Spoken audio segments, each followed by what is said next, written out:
Thank you, Jim. A couple months ago, the young adults came together at a leadership retreat, and we were studying prayer. We spent some time in that and dug in, and the Lord really put it on our hearts to call the church to a corporate fast. And so starting January 10th, going through Sunday the 17th morning, we want to encourage you to jump in with the concert of prayers and just jump into fasting and what that looks like. When you look at 2 Chronicles 20, Jehoshaphat actually called his nation to a fast. And they were being attacked, or about to have been attacked, and he humbled himself, and the nation humbled themselves in prayer and fasting. And through that, the Lord actually showed up in an awesome result. They went into battle with their choir at the front, just worshiping, singing, and they spent 3 days gathering the spoils from a fight they didn't even fight in. And so we want to be that church in Acts 13 as well. Barnabas and Saul were actually prayed and fasted over before they were sent and set apart.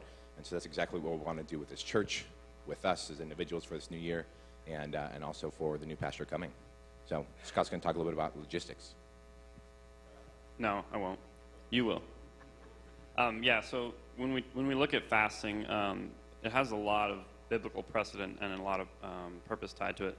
The most important thing that we want to emphasize, one of the most important things, is that it's not a diet. It's not something to kick off the new year, to cut some calories after you've had a lot of holiday treats. I know I have. But biblical fasting it's very important that it has a spiritual purpose.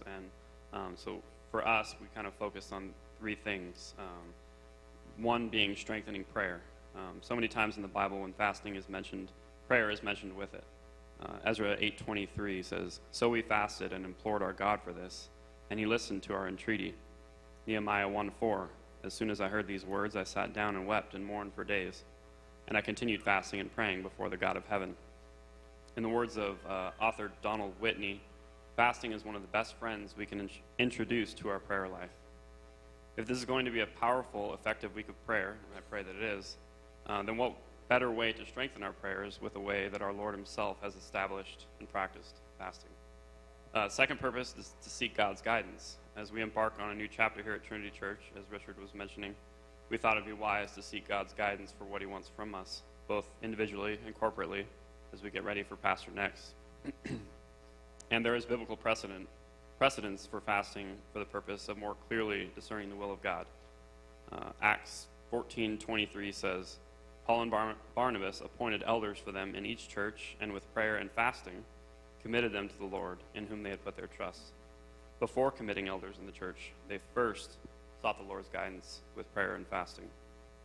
It's important to mention that nowhere in the Bible is fasting, nor any spiritual discipline for that matter, seen as a magical formula to ensure God's guidance or blessing.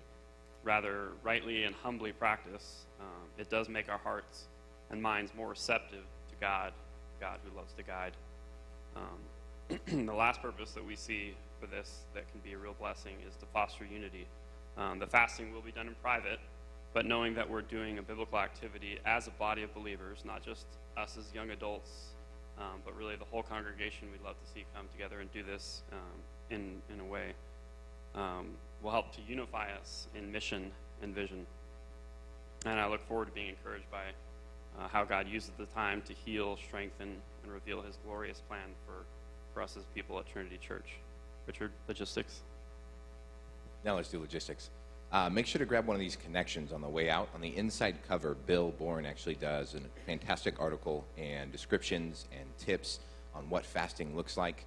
Obviously, we are going to be doing it for a full week. Again, January 10th, we're going to kick it off here Sunday evening from 4 to 5:30. So please come out. There'll be some teaching. There'll be some praying. It's going to be a fantastic time. We're going to go all the way through January 17th. And don't be intimidated by fasting for an entire week, because that is a big deal.